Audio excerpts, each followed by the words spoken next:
Bonsoir à tous, merci d'être au rendez-vous pour une nouvelle édition. Voici les titres de votre journal. Les mesures économiques et de soutien à l'emploi mises en place lors de la crise sanitaire s'arrêteront le 31 mars. Nous ferons le point avec le ministre des Finances et de l'Économie, Jean Castellini. Tout juste auréolé d'une deuxième étoile au guide Michelin, Marcel Ravin animait hier un atelier portant sur la gastronomie et la biodiversité marine. Nous y étions.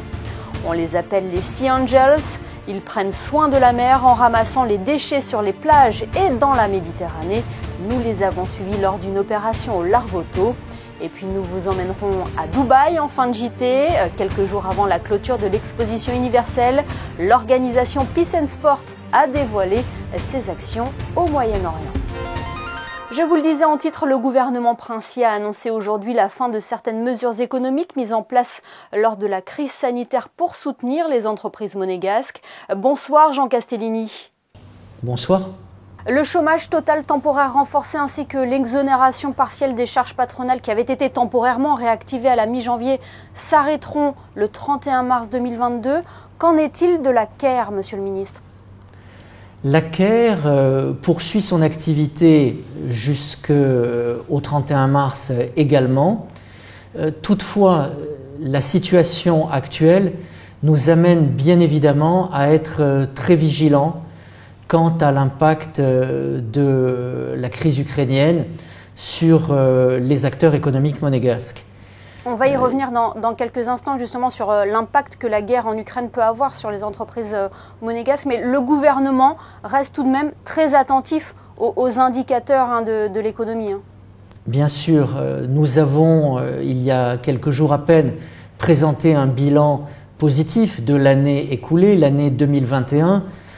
Je sais que les acteurs économiques ont été très sensibles au fait que les pouvoirs publics, en permanence, se sont avérés à leur écoute et que les aides qui avaient été mises en place, dont la CARE, au cours de l'été 2020, se sont poursuivies.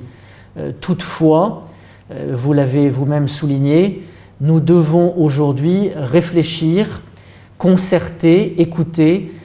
C'est ce que le ministre d'État a fait pas plus tard qu'hier, avec un certain nombre de représentants des diverses catégories socio-professionnelles, les banques, la FEDEM, le secteur du yachting, le secteur des commerces de luxe, les représentants de l'hôtellerie, de la restauration, pour que nous soyons en mesure à la fois de saisir ce qui se passe, d'en mesurer peut-être les premiers impacts qui sont en effet pour l'instant limités sur l'économie monégasque et de réfléchir, le cas échéant, et si le besoin s'en faisait sentir, à rester aux côtés des acteurs monégasques comme nous le sommes depuis le début, il y a maintenant 2 ans, d'une autre crise, la crise Covid.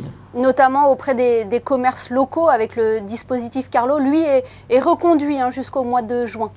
Voilà, ça c'est en revanche une chose que je souligne régulièrement, un dossier qui me tient particulièrement à cœur, cette application Carlo, et le fait qu'aujourd'hui elle se soit généralisée en principauté. Je crois que nous avons plus de 400 commerçants auprès desquels vous pouvez régler en utilisant Carlo, et donc c'est une autre manière de manifester le soutien du gouvernement au commerce et à l'activité économique en principauté en général. Vous l'avez dit, jusqu'au 30 juin, sans qu'il y ait aucune modification ni au dispositif ni aux avantages qu'en retirent les utilisateurs, la possibilité de recourir à des paiements via Carlo est maintenue, parce que ça n'est certainement pas le moment de changer quoi que ce soit au soutien que le gouvernement apporte à ce dispositif au vu du succès qu'il rencontre et aussi, je dois dire, bien sûr, des retombées économiques dont bénéficient au premier chef les commerçants, mais aussi, bien sûr, les finances publiques à travers le recours à ce dispositif et les paiements à travers Carlo. On parlait en début d'entretien de la guerre en Ukraine. Est-ce que votre département a recensé des entreprises qui sont affectées par ce conflit ? Il y a déjà des premières entreprises, bien sûr, qui sont affectées. Vous savez comme moi que Les échanges économiques avec la Russie, que ce soit au niveau des importations ou des exportations, sont assez faibles, mais que d'une autre manière peut se manifester la dépendance de certains acteurs, je pense en particulier aux acteurs du commerce de luxe, par rapport à l'impossibilité de certaines personnes de disposer de leurs avoirs ou de se déplacer. Donc, bien évidemment, d'un côté, nous appliquons strictement et immédiatement les mesures de sanctions décidées par l'Union européenne en matière de gel de fonds. De l'autre, il est clair que nous devons faire attention à ce que l'impact sur nos hôtels, nos restaurants, nos commerces, nos brokers maritimes, nos banquiers ne soit pas excessif. Et c'est toute la mesure, une fois encore, que nous avons pu mettre en œuvre et qui a été la marque de fabrique de la traversée de la crise Covid par l'économie monégasque, que nous allons devoir à nouveau rechercher dans la crise que nous connaissons depuis quelques semaines. Le gouvernement pense éventuellement à une aide concernant ces entreprises impactées ? Nous verrons là encore le moment venu. Je ne pense pas que ce pourra être une aide du type CARE ou que la CARE soit le véhicule le plus approprié pour manifester notre soutien aux acteurs qui seraient affectés par cette crise. Mais bien évidemment, comme je l'ai évoqué tout à l'heure, nous ne sommes qu'au début de ces échanges entre les pouvoirs publics et les professionnels. Nous allons rester vigilants s'ils nous alertent en effet sur des baisses de chiffre d'affaires significatives, sur une fois encore des restrictions accrues au déplacement, à la consommation de certains de leurs clients. L'État démontrera sa capacité à répondre à leurs attentes. Eh bien, merci beaucoup Jean Castellini d'avoir été avec nous ce soir sur Monaco Info. Je vous remercie, bonne soirée. Et nous parlions avec le ministre des Finances et de l'économie du conflit en Ukraine. Bonsoir Alexandra Pani. Comme de nombreuses entités, la direction des affaires culturelles de la Principauté se mobilise, Alexandra. Bonsoir Émilie, bonsoir à tous. La culture s'unit pour la cause ukrainienne. Il a été décidé de verser à la Croix-Rouge monégasque l'intégralité des recettes issues de plusieurs entités culturelles monégasques. La première de vos actes qui se déroule ce soir à l'Opéra de Monte-Carlo, mais participe aussi à cette action le Festival du Printemps des Arts, le Théâtre Princesse Grace, l'Orchestre Philharmonique de Monte-Carlo, les Ballets de Monte-Carlo, le Grimaldi Forum, les Rencontres philosophiques et le nouveau Musée national de Monaco qui envisage, lui, de participer à l'envoi de matériel pour aider à la protection des collections sur place. Cette semaine était largement rythmée par les événements de la Monaco Ocean Week, une semaine dédiée aux océans et leur protection. Parmi les temps forts hier, cette conférence mettant en lumière le sort de ceux qui en sont totalement dépendants. La conférence intitulée Relais for Nature, un rendez-vous qui s'est tenu au Yacht Club de Monaco. Il s'agissait d'une réflexion sur les besoins spécifiques des petits États insulaires et le rôle des femmes dans la conservation des océans. L'objectif de cette conférence est d'élever les consciences sur le sort des océans. Des océans toujours plus touchés par la pollution plastique, Alexandra. C'est l'un des constats les plus alarmants du XXIe siècle. La pollution plastique sur Terre, mais encore plus en mer, est un véritable fléau. Le premier World Plastic Summit à Monaco s'est ouvert ce jeudi et souhaitait réunir les leaders internationaux dans la recherche sur le recyclage et la reconception des plastiques. Une Monaco Ocean Week diversifiée cette année avec un programme très riche. Une équipe de Monaco Info a assisté hier soir à un événement au Stars & Bar, une dégustation sur le thème biodiversité marine et gastronomie. Parmi les intervenants, Marcel Ravin, tout juste auréolé d'une 2e étoile au guide Michelin. Le reportage de Frédéric Elion sur des images de Guillaume Beaufils. Bien manger pour bien vivre. Dans le cadre de la Monaco Ocean Week, le centre scientifique de Monaco organisé au Stars & Bars une conférence sur le thème biodiversité marine et gastronomie. Plusieurs prestigieux orateurs se sont succédés pour parler des bienfaits nutritionnels de l'océan ou de l'aquaculture.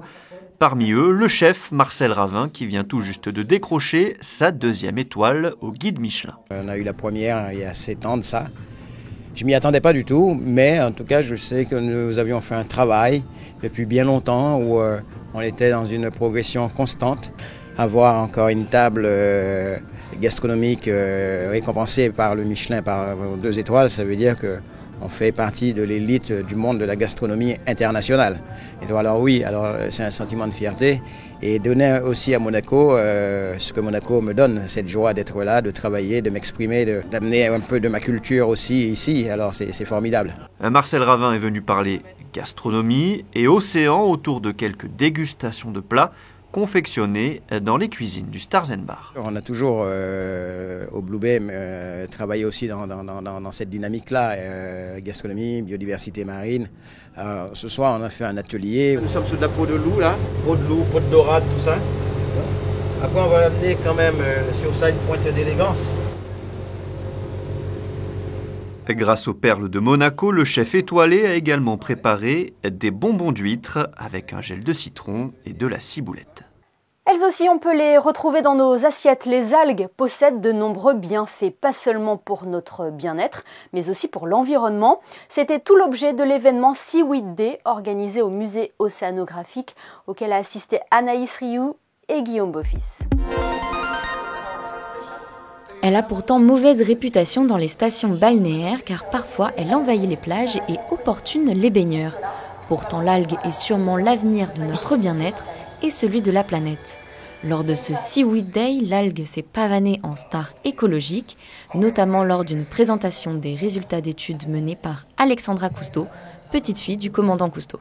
C'était pour mieux comprendre la séquestration du CO2 sous les fermes d'algues.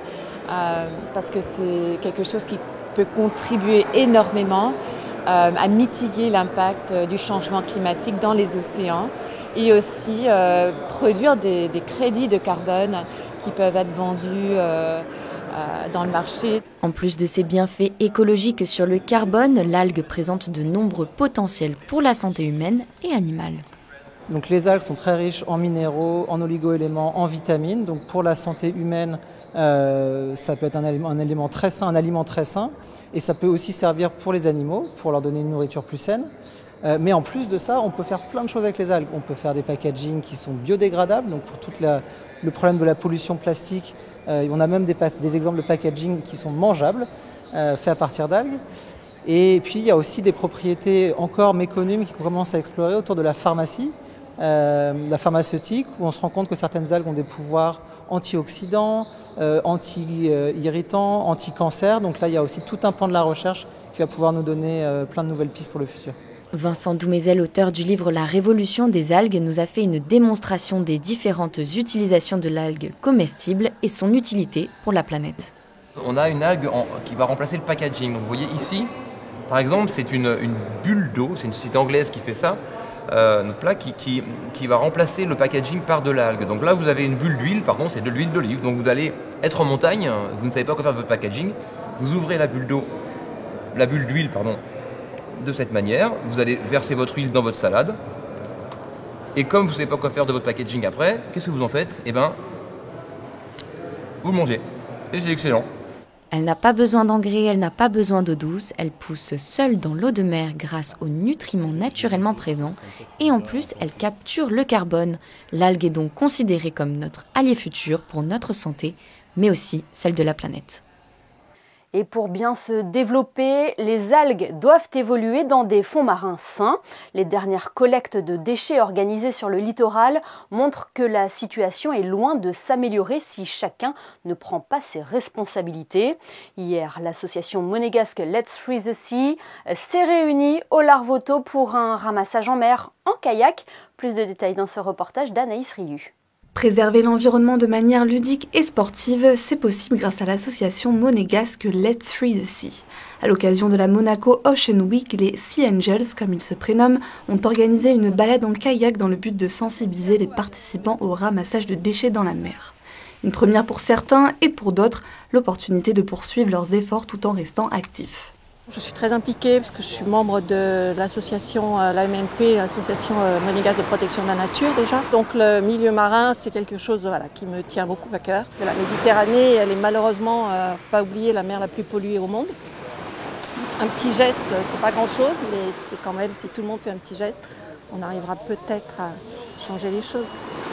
Essentiellement basées sur le repêchage de filets abandonnés dans les fonds marins, les actions de l'association sont étroitement menées avec des plongeurs professionnels, puisque ces opérations sont complexes, voire dangereuses. On fait un peu de travail local, de sensibilisation, de tours en kayak comme nous organisons aujourd'hui, et de nettoyage de plage, en même temps que nous faisons ce repêchage en mer, parce que le repêchage, c'est seulement des professionnels qui peuvent le faire en plongée.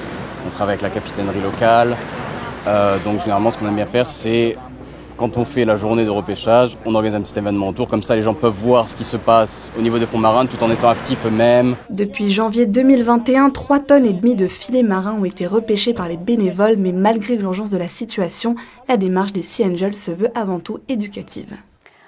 On retrouve Alexandra Pani pour nous parler de cette nouvelle exposition au pavillon Bozio, une exposition à découvrir jusqu'à la fin du mois, Alexandra. Il s'appelait Henri Drapier et était un grand collectionneur d'art. À sa disparition dans les années 1940, il lègue sa collection d'objets d'art. L'exposition We Are Making Moments cherche à retracer son histoire à travers les œuvres qui furent en sa possession. Le parcours de l'exposition pose la question de la conservation muséale et sa capacité à restaurer le lien affectif qui a pu exister avec ces objets. Retour à présent sur cette soirée organisée par l'AS Monaco Rugby. Oui, un moment convivial de partage qui s'est déroulé hier dans un établissement du quartier de la Condamine. L'occasion pour le club monégasque de réunir ses membres et ses partenaires pour parler de la saison. Justement, l'équipe masculine se classe actuellement 2e de Fédéral 3 et rencontrera ce dimanche le RC Arles à 15h au stade Prince Héréditaire Jacques. Les féminines, elles, seront en déplacement ce dimanche aussi face à Noverag, près d'Avignon. Et nous leur souhaitons le plein de réussite, tout comme à l'Étoile de Monaco, qui match ce week-end en top 12, Alexandra. Ce samedi, les hommes de Thierry Hems reçoivent Monceau en phase retour du top 12. Au programme, Sceaux, Cheval d'Arçon et Barfix. En phase aller, les Monégasques l'avaient emporté 26-22.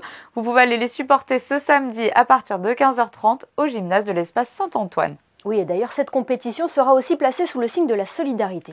À l'occasion de cette compétition, un appel aux dons sera effectivement lancé en faveur de gymnastes ukrainiens licenciés au club monégasque. Le but, les soutenir dans la pratique de leur sport pour représenter au mieux leur pays lors des compétitions internationales. Les élans de solidarité en faveur du peuple ukrainien se poursuivent donc en principauté. Ce conflit, nous l'abordions il y a quelques semaines avec Joël Bouzou, le président fondateur de Peace and Sport. Son organisation, qui promeut la paix par le sport, a fait une halte à Dubaï. Le reportage sur place de Bastien Bory. Coup d'envoi d'un marathon qui courra jusqu'au 6 avril. Aujourd'hui, Peace and Sport dévoile sa méthodologie au Moyen-Orient, une région en proie à des conflits, mais où nombreux sont les donateurs. Peace and Sport est déjà présent au camp de réfugiés de Zaatari en Jordanie, où on a un programme terrain pour les réfugiés.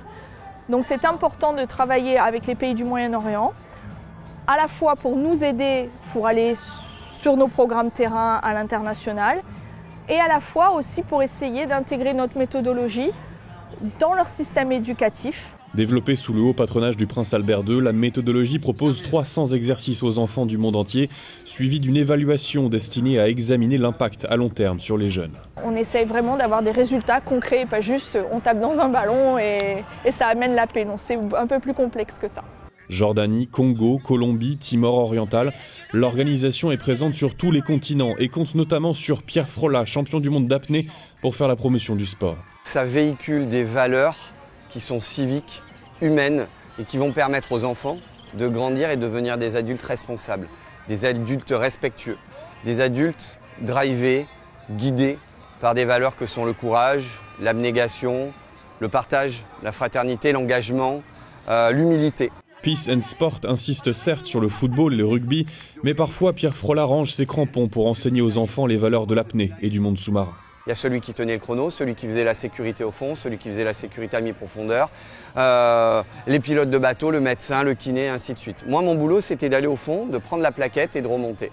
Et à la fin, soit on gagnait tous ensemble, soit on perdait tous ensemble. Et donc, il y a vraiment cet élan de fraternité, cette notion de tous ensemble qui est importante. Une lutte qui paye, puisqu'en 2013, l'ONU a fini par reconnaître le pouvoir du sport en lui consacrant chaque année, le 6 avril, une journée internationale. Oui, et vous le savez, cette journée du 6 avril est associée à la campagne White Card menée par Peace and Sport. Affichez votre soutien sur les réseaux sociaux en brandissant votre carton blanc avec le hashtag White Card. Alexandra, vous êtes de retour pour les prévisions météo de ce samedi. Oui, Émilie, et un week-end qui sera tout de même ensoleillé. Quelques passages nuageux sont prévus sur la journée de samedi, mais le soleil sera présent. Une brise soufflera dans l'après-midi. Les températures oscilleront entre 7 et 19 degrés. Le soleil se couchera à 18h50 et comme chaque année, Émilie, en ce dernier samedi du mois de mars, vous êtes invité à participer à l'Earth Hour à 20h30. Il faudra éteindre ces lumières pour une action symbolique pour la préservation de la planète. Et cette année, la SBM propose sur la place du Casino une compétition solidaire. Des équipes pédaleront pour projeter un motif sur la façade du Casino. Et nous y serons. Merci Alexandra et merci à vous de nous être fidèles chaque soir sur Monaco Info. On referme ce journal avec les photos de Stéphane Dana qui s'est mouillé pour participer à la collecte de déchets en kayak organisée par l'association monégasque Let's Free the Sea. À demain, samedi pour une nouvelle édition. Excellente soirée à tous sur Monaco Info.